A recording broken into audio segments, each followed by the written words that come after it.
बड़े अपने आप को गर्व महसूस होता है जब कोई भी हिंदुस्तानी बोलता है कि भारत माता की जय। और ऐसा ही एक नारा बहुत जोर शोर में चला था कि मेरा हिंदुस्तान जिंदाबाद था, जिंदाबाद है और जिंदाबाद रहेगा।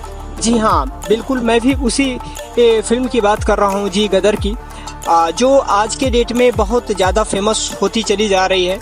और उसमें तारा सिंह का बहुत ही ज़्यादा चर्चा हुआ है और सकीना का। इसमें होता क्या है कि ये जो कहानी है ये कोई काल्पनिक कहानी नहीं है, ये एक सच्ची घटना पर आधारित कहानी है। एक्चुअली क्या है कि ये कहानी तब की है, ये सच्ची घटना तब की है जब आज़ादी से पहले की ये बात है कि बूटा सिंह एक ब्रिटिश सरकार में सैनिक पद पर थे। उस समय पाकिस्तान का नामो निशान तक नहीं था, उस समय अंग्रेजों का शासन था। उन लोगों ने हिंदुस्तान से लगभग आधे से ज़्यादा संपत्ति लूट चुके थे। अगर कुछ बचा था तो वो हमारा और आपकी ताकत और एकता। लेकिन भारत के दो हिस्से में बांटने की रणनीति उन लोगों ने काफ़ी पहले ही बना चुके थे। कभी जात पात के नाम पे, ऊंच नीच के नाम पे, धर्म के नाम पर, और जात पात के नाम के जहर सबके दिमाग में लगभग वो लोग बो चुके थे। और इसका असर ये रहा कि जब 1947 में बंटवारे का समय चल रहा था तो उस समय ये था कि जिसको हिंदुस्तान जाना है वो हिंदुस्तान जा सकता है, जिसको हिंदुस्तान से पाकिस्तान जाना है वो पाकिस्तान जा सकता है। बंटवारे के समय बहुत ऐसी घटनाएं हुई कि जब हिंदुस्तान से लोग पाकिस्तान जा रहे थे और पाकिस्तान से लोग हिंदुस्तान आ रहे थे, तो जब पाकिस्तान से लोग हिंदुस्तान आ रहे थे उस वक्त हुआ क्या कि कुछ लोग ऐसे दंगाई लोग थे जिनको ये बात हजम नहीं हुई, और जितने हिंदुस्तान आने वाले लोग थे उन लोगों को उधर से उन लोगों ने मार काट के और लाशें बिछा के उनकी बहन बेटियों के साथ अत्याचार करके और ट्रेन में लाद के उन्होंने लाशों को भेज दिया। अब हुआ क्या कि जब वहां से सारी गाड़ियां, ट्रेन वगैरह जैसे आप गदर में दिखाया गया है कि लाशें लाद कर आ रही थी, अब हिंदुस्तान में भी लोगों को देखने के बाद इधर से भी लोगों के मन में गुस्सा फूटा, खून खौला, और इन लोगों ने भी इधर यही भावना मन में आई कि जो इधर से लोग पाकिस्तान की तरफ जा रहे हैं इन लोगों ने भी सेम वही हालत की, मारना काटना या जो भी सेम जैसा उधर हो रहा था वैसे भी दोनों तरफ काफी जोर शोर में एक दूसरे के प्रति बदले की भावना चल रही थी। इसी दौरान होता क्या है कि एक लड़की थी जिसका नाम जैनब बताया जाता है, और हादसे में अपने परिवार से बिछड़ के और भागती है तब तक कुछ दंगाई उसको दौड़ाते हुए उसका पीछा करते हैं, और उस दौरान उसके पीछे पीछे भागते भागते वो जंगल की तरफ जाती है, और उस दौरान उनको मुलाकात होती है बूटा सिंह से। बूटा सिंह कौन है कि पंजाब के लुधियाना जिले के निवासी थे, और बूटा सिंह खेती-बाड़ी किया करते थे जब वो सैनिक से रिटायर हो चुके थे। तो उनको उस लड़की से मुलाकात हुआ और उन्होंने उस लड़की को पूर्ण रूप से बचाने की कोशिश करी। लोगों ने बताया, कहा कि हम ये हमारे दुश्मनों की बहन बेटी है, हम इसको नहीं छोड़ेंगे। उन्होंने समझाया अपने हिसाब से और उनको मना लिया। फिर उस लड़की को उन्होंने अपने पास विश्वास दिलाकर 2 दिन तक रखा। फिर गांव समाज के अंतर्गत ये हुआ कि नहीं, फलाने बूटा सिंह के पास एक मुसलमान है जो गैर देश की या पाकिस्तान की लड़की है। उन लोगों ने गलत नियत के साथ आया कि 2 दिन तुम रख लिए, अब 2 दिन हम लोगों के पास रख लो। फिर ये बात लेकर बूटा सिंह का बहुत गुस्सा फूटा। उन लोगों ने अपने ही इन लोगों को काफी झगड़े मोल लिया, और उन्होंने उस दौरान व्यवहार अच्छे थे, उस दौरान उन्होंने सकीना से मतलब जैनब से शादी कर लिया, जो गदर मूवी में सकीना दिखाया गया है। जैनब से उन्होंने शादी कर लिया। काफी अच्छे संबंध रहे उन दोनों लोगों के बीच, बूटा सिंह और जैनब के साथ। लगभग कुछ साल बीते और जैनब और ये बूटा सिंह के माध्यम से उन लोगों की 2 बेटियां जन्मी, जिसका नाम तनवीर और दिलवीर कौर बताया जाता है। होता क्या है कि अब काफी लगभग 10 साल बीत गए।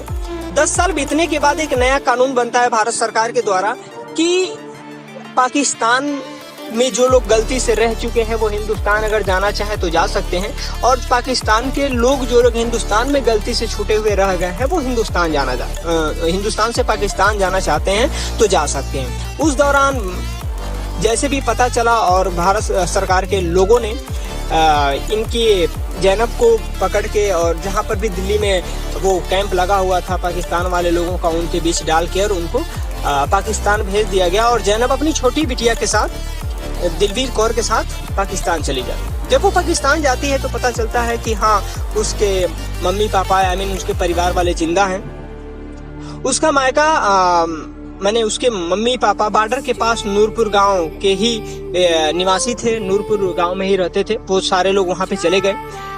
लगभग कुछ दिनों बीता, लगभग 2 साल तक बीता। तो फिर जो बूटा सिंह थे उनके मन में इच्छा हुई कि नहीं, हम अपने परिवार से मिलना चाहते हैं, हम अपनी बीबी बच्चों से मिलना चाहते हैं। उन्होंने कई प्रयास किया, दिल्ली जाकर उन्होंने सरकार से अपनी गुहार लगाई ताकि हम अपने बच्चों से मिलना चाहते हैं, लेकिन वीजा वगैरह सब रद्द कर दिया गया था, किसी को जाना अलाउड नहीं था।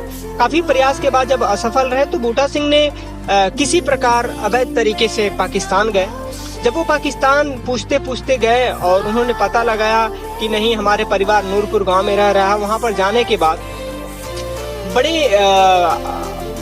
दुख के साथ ये बताया जा रहा है कि जब लोगों को पता चला कि नहीं बूटा सिंह आए हुए हैं, तो उनके घर वालों ने काफी उनको पकड़ के मारा पीटा।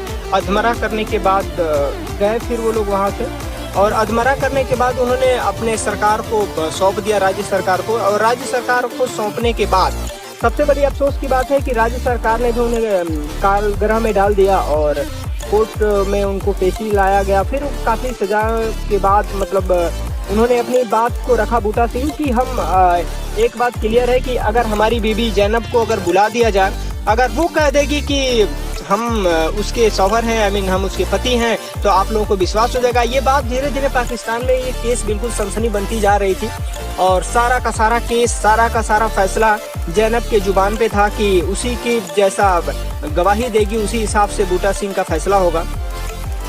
काफी दिनों के बाद पेशी किया गया जैनब को, और जब जैनब कोर्ट में आई, नकाब लगा के आई और उन्होंने साफ इनकार कर दिया कि नहीं, हम इनके साथ नहीं रहना चाहते। यहाँ तक तो ठीक था। जब उन्होंने एक और गवाही दी, इससे आपका भी दिल काफी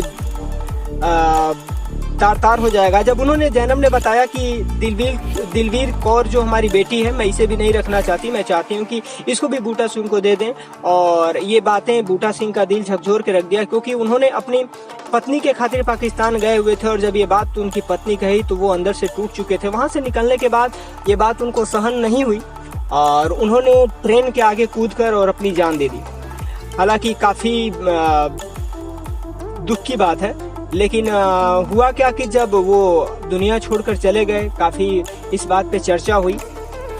ये हुआ कि उनके अंतिम संस्कार किया जाए धूमधाम से, लेकिन ऐसा कुछ हुआ नहीं। लेकिन अच्छी बात यह है कि मियाँ साहब के वहाँ पर उनको दफनाया गया और उन्हें शहीद मोहब्बत के नाम से जाना जाता है वहाँ पर पाकिस्तान में। ये बात बड़े ही दुख की है कि वो अपने परिवार के साथ नहीं आ पाए। लेकिन इन्हीं कहानी के साथ ये जो गदर मूवी का पूरा बनाया गया है, ये गदर मूवी से पहले भी शहीदे बूटा सिंह एक और मूवी बनी थी 1999 में, जो आपके पंजाब के क्षेत्र से ही बनी हुई थी।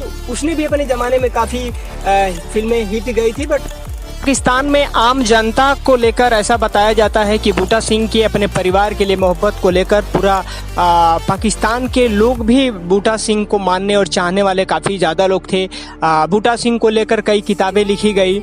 जो गदर मूवी है वो बिल्कुल इन्हीं को लेकर बनाई गई है। हालांकि उसमें बेटियां थीं, इसमें एक बेटा दिखाया गया है और बहुत ऐसी सारी चीज़ें हैं जो कुछ एक्स्ट्रा बना के उसमें दिखाया गया है, डायलॉग वगैरह लगा के, जिससे वो फिल्में हिट गई हैं। वहाँ के जानकारी के माध्यम से भी बताया जाता है कि जो जैनब थी वो जो भी गवाही दी थी वो परिवार के दबाव में आकर दी थी और अपनी बेटी को जो बूटा सिंह को सौंपी थी वो अपनी बेटी की हिफाजत के लिए सौंपी थी, ऐसा बताया जाता है। तो ऐसे परिवार के लिए सैल्यूट है और मुझे ऐसा लगता है कि ऐसा संबंध और ऐसा परिवार के अंतर्गत एक दूसरे की केयर करना लगभग सभी के साथ होना चाहिए। मोहब्बत की शुरुआत तो सभी लोग करते हैं, दर्शक अंत इंजाम तक पहुंचाने के लिए बूटा सिंह जैसे मोहब्बत की जरूरत है। बहुत बहुत धन्यवाद।